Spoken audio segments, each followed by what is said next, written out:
Hello everyone. आज हम Calvin cycle start करने जा रहे हैं। कैल्विन साइकिल फोटोसिंथेसिस का एक इम्पॉर्टेंट टॉपिक है जिसमें हम ये देखेंगे कि CO2 एक्चुअल में कैसे ग्रीन प्लांट्स या हायर प्लांट जो होते हैं वो फिक्स करते हैं और कैसे उससे ग्लूकोज का फॉर्मेशन करते हैं। तो कैल्विन साइकिल स्टार्ट करने से पहले हमें एक एग्जैक्टली ये आइडिया होना चाहिए कि ये कैल्विन साइकिल चैप्टर में कहाँ आता है और इसकी क्या इंपॉर्टेंस है। तो उसके लिए मैं क्विकली रिकैप करता हूँ, तो उसको हम देखते हैं। जो चैप्टर है वो है फोटोसिंथेसिस।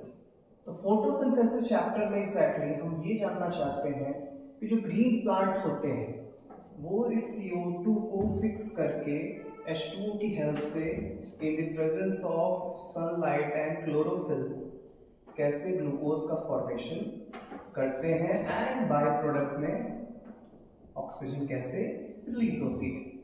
तो इस चैप्टर को हम दो पार्ट में डिवाइड करते हैं। कहते हैं फर्स्ट पार्ट होता है light reaction and second one is dark reaction. इनके नाम पे बिल्कुल बचेगी।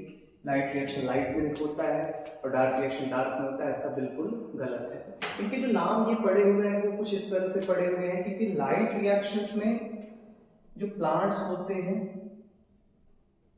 वो डायरेक्टली लाइट एनर्जी को चेंज करते हैं हाई एनर्जी इंटरमीडिएट यानी केमिकल एनर्जी में। केमिकल एनर्जी जैसे कि ATP और NADPH। और डार्क रिएक्शन डार्क में नहीं होता, रादर देन ये एक मिसनोमर है। हम कह सकते हैं कि NCERT भी लिखती है कि डार्क रिएक्शन का मतलब ये नहीं कि ये डार्क में होता है। इसका मतलब ये है कि इसको डायरेक्टली सनलाइट की जरूरत नहीं है, इसको चाहिए लाइट रिएक्शन के प्रोडक्ट। लाइट रिएक्शन के प्रोडक्ट से ये क्या करेगा, CO2 इस एनर्जी की हेल्प से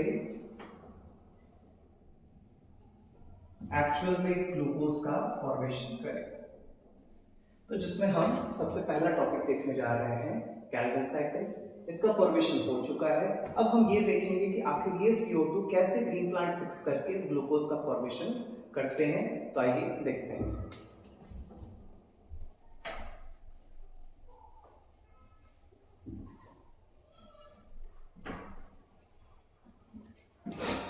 सेकेंड वर्ल्ड वॉर के बाद, सेकेंड वर्ल्ड वॉर जैसा कि हम जानते हैं 1939 से 1945 तक चला।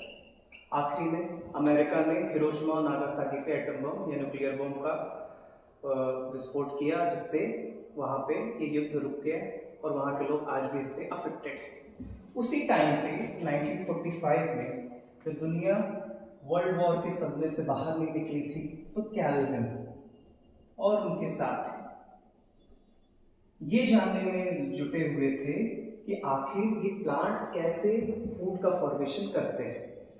तो इन्होंने जो अपना एक्सपेरिमेंट था वो किया था क्लोरेला प्लांट पे। क्लोरेला प्लांट पे इन्होंने यूज किया किसका, C14 कार्बन आइसोटोप का, और इससे ये बताया कि आखिर जो फर्स्ट स्टेबल प्रोडक्ट होता है वो कितने कार्बन का होता है, 3 कार्बन का। तो इनका ऑब्जर्वेशन किया था 1945 में। इन्होंने कैल्विन और उनके साथियों ने क्लोरेला प्लांट पे एक्सपेरिमेंट किया बाय यूजिंग C14 कार्बन, और ये बताया कि जो फर्स्ट स्टेबल प्रोडक्ट होता है वो क्या होता है, 3 कार्बन कंपाउंड। तो जनरल नॉलेज थी कि भाई अगर 3 कार्बन का कंपाउंड हमें बनाना है तो पहला CO2 का 1 कार्बन तो है, तो इसको होना चाहिए 2 कार्बन का। और इस 2 कार्बन के कंपाउंड को तो काफी दिनों तक खोजते रहे, बट ये जब होगा तब तो मिलेगा। फाइनली इनको 2 कार्बन ना मिलके एक 5 कार्बन कंपाउंड मिला, और इस 5 कार्बन कंपाउंड से इन्होंने देखा कि 3 मॉलिक्यूल या 3 कार्बन कंपाउंड तो बन रहा है, बट वो कितने मॉलिक्यूल के बन रहे हैं, 2 मॉलिक्यूल के। इस तरह से इन्होंने बताया जो कैल्विन बोल कर गए थे वो गलत नहीं बोला था।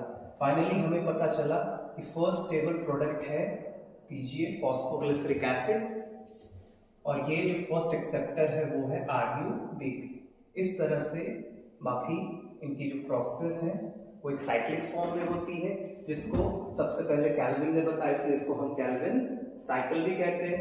फर्स्ट स्टेबल प्रोडक्ट 3 कार्बन को होता है, इसलिए इसका दूसरा नाम C3 साइकिल भी होता है। तो आइए देखते हैं इसमें क्या होता है।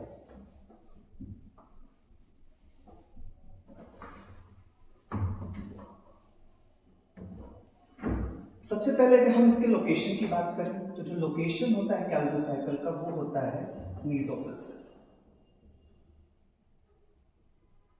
मेसोफिल सेल के अंदर ये रिएक्शन होती है। जो फोटोफॉस्फोराइलेशन या नॉन फोटोफॉस्फोराइलेशन साइक्लिक और नॉन साइक्लिक से जो हुआ था उसमें ये हमें पता चला कि एटीपी और एनएडीपीएच कैसे बनते हैं। फिर वो एटीपी और एनएडीपीएच जो फिक्स होंगे या CO2 जो फिक्स होगा वो एग्जैक्टली कहाँ होगा, वो होगा मैट्रिक्स में। किसकी मैट्रिक्स में? मेसोफिल सेल की मैट्रिक्स में। सबसे पहले RuBp जो कि एक 5 कार्बन का कंपाउंड है और इस 5 कार्बन के कंपाउंड से कौन आएगा? CO2। इस CO2 का सोर्स क्या है? एटमॉस्फेयर। तो इस एटमॉस्फेरिक CO2 को बाइंड करेगा कौन? RuBp और RuBp बाइंड करके बनाएगा 3PG। ये 3PG क्या है? 3' का मतलब ही फॉस्फेट की पोजीशन है। इसका नॉमेनक्लेचर करते हैं तो थर्ड पोजीशन पे फॉस्फेट ग्रुप आता है, इसलिए 3PG। एक्चुअल में कितने मॉलिक्यूल हैं वो हम इनटू करके लिखते हैं 2 मॉलिक्यूल। इस पर्टिकुलर रिएक्शन में जो एंजाइम इन्वॉल्व होता है वो एंजाइम होता है रुबिस्को। रुबिस्को के बारे में हम अभी चर्चा करेंगे कि रुबिस्को का एक्चुअल क्या फंक्शन होता है, रुबिस्को कैसे CO2 की बाइंडिंग में हेल्प करता है, क्या रुबिस्को सिर्फ कार्बन को ही, कार्बन डाइऑक्साइड को ही फिक्स करता है या इसका कुछ और भी फंक्शन है। एक तो ये बाई फंक्शनल एंजाइम है, उसके बाद में हम बारे में हम बाद में बात करेंगे। सबसे पहले हम बात करते हैं कि ये जो RuBp है ये CO2 से बाइंड करके बनाएगा 3PG। ये एटमॉस्फेयर से आ गया।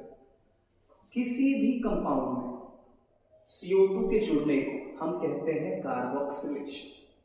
तो फर्स्ट जो स्टेप होती है वो होती है carboxylation.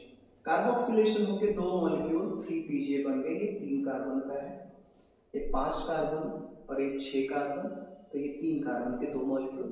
Now it is balanced. उसके बाद सेकेंड स्टेप में ये जो 3PGA है ये रिड्यूस होता है। क्या होता है? रिड्यूस होता है ट्रायोज फॉस्फेट में। किसमें होता है?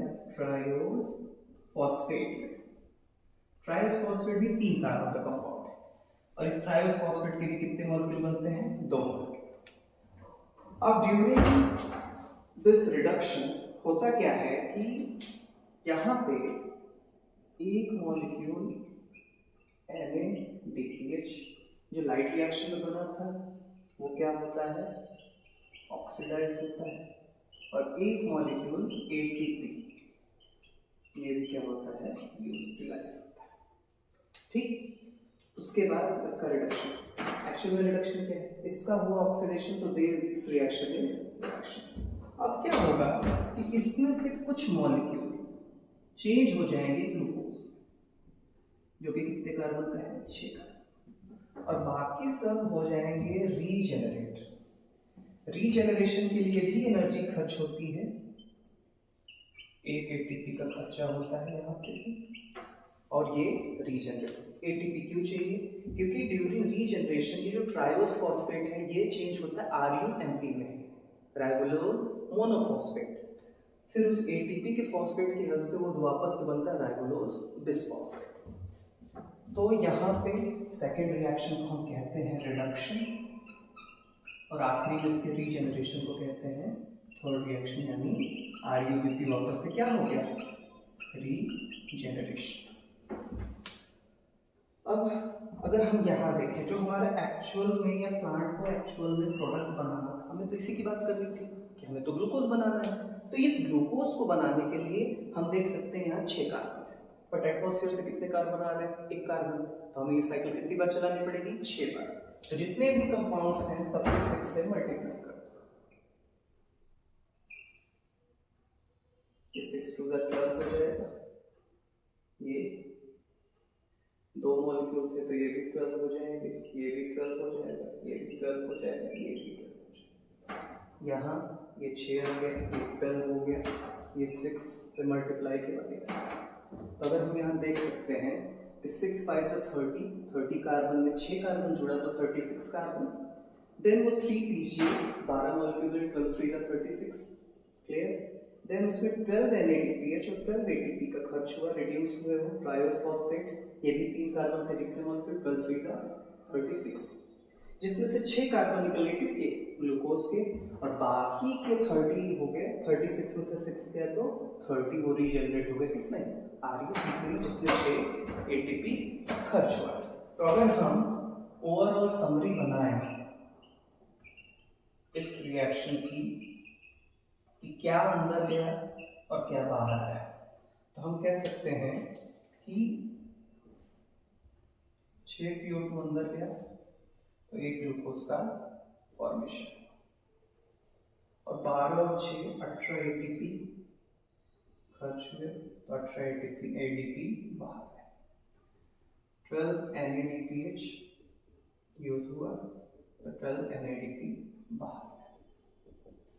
तो इस तरह से ये कैल्विन साइकिल तैयार हुई। तो इस कैल्विन साइकिल से हमें ये पता चला कि एक्चुअल में ये जो प्लांट्स होते हैं ये कैसे CO2 को फिक्स करते हैं। उसको फिक्स करने के लिए जो एनर्जी चाहिए होती है वो एनर्जी उनको लाइट रिएक्शन से मिलती है, जिसका यूटिलाइजेशन ये यहाँ करता है, और फाइनली अल्टीमेट प्रोडक्ट जो उनका फूड होता है ये फर्दर बनने के बाद जो स्टोर होता है स्टार्च के फॉर्म में, और ट्रांसपोर्ट करना हो तो ये सुक्रोज के फॉर्म में चेंज होता है। इस तरह से ये कैल्विन साइकिल तैयार है। अब एक बात रह गई है रुबिस्को की। तो रुबिस्को की अगर हम बात करें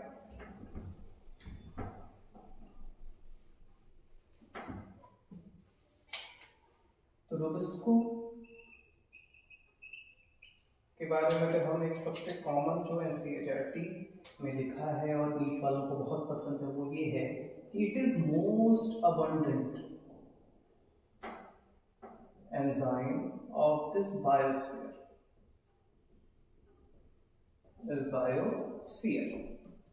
इसका नाम क्या है, राइबोलोज 1,5 बिसफॉस्फेट कार्बोक्सिलेज एंड ऑक्सीजन। तो ये CO2 को भी जोड़ सकता है और O2 को भी जोड़ सकता है, but at same concentration of CO2 and O2 इसकी एफिनिटी ज्यादा होती है किसके साथ, CO2 के साथ। लेकिन अगर कंडीशन रिवर्स हुए यानी O2 की कंसेंट्रेशन ज्यादा हुई तो ये किसके साथ बाइंड करेगा, O2 के साथ। वो एक नया टॉपिक होता है जिसको हम कहते हैं फोटो रेस्पिरेशन, और ऐसा होता भी है। ओके, तो यहां तक था ये कैल्विन साइकिल।